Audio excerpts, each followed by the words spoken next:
Hello, Lake Nokomis Lutheran. It's Pastor Sarah here, and it is 52 degrees outside. The sun is shining. Can you believe that just days ago we were digging ourselves out of all that snow and making and shifting our plans in so many different ways?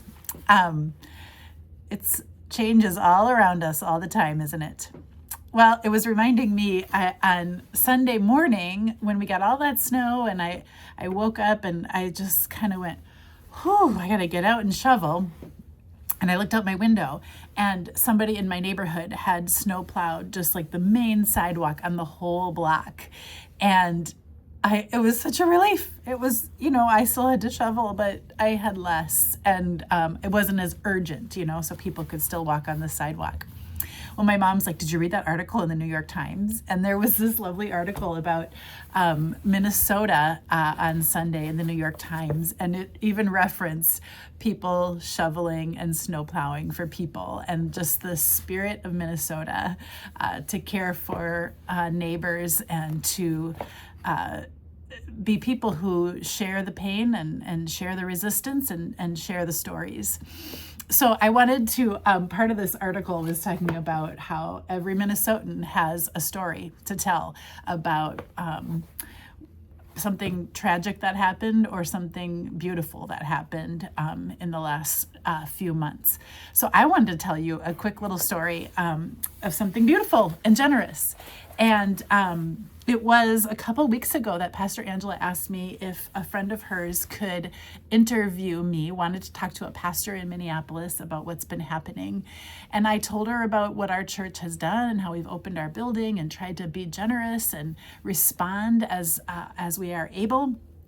And I told her about the Makes and Bakes sale that was the Nokomis Neighborhood Association held here a few weeks ago, and how we hoped to raise $500, and we raised $6,000.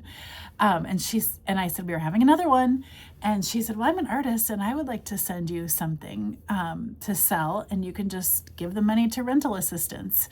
So in the mail this week, I got this box from Washington, D.C., from this author, and it's full of postcards that she has made. She's quite the artist. Where did I set the ones I pulled out?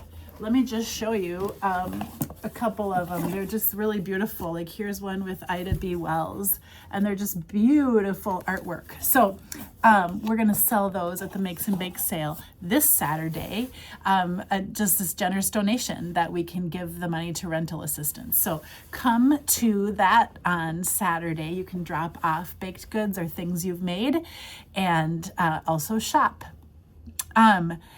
Yeah, and then I'll share this. I found this prayer from Jaya John, and it reminded me of kind of the power of caring for neighbors. It says, to control a population, you need the people to be afraid, desperate, exhausted, distracted, cynical, and hopeless. But we need you in your courage. You're caring for yourself. Focused, discerning, faithful, and rooted in your soul and sacred relation. Society is you. You are the resistance and the medicine. The generations are praying. You embody their prayer on earth. Gather your songs. You are needed by the fire. We will be in this ceremony for many moons to come. So we give thanks for the ancestors who shared the faith with us and were both the resistance and the medicine. And we pray for all the ways that we can be that for this time in the world and for all that is to come. So that is a bit long today, but I just wanted to share that little story with you, and hope to see you at the Makes and Bakes sale Saturday and in worship on Sunday. So enjoy these beautiful days, and we'll see you soon.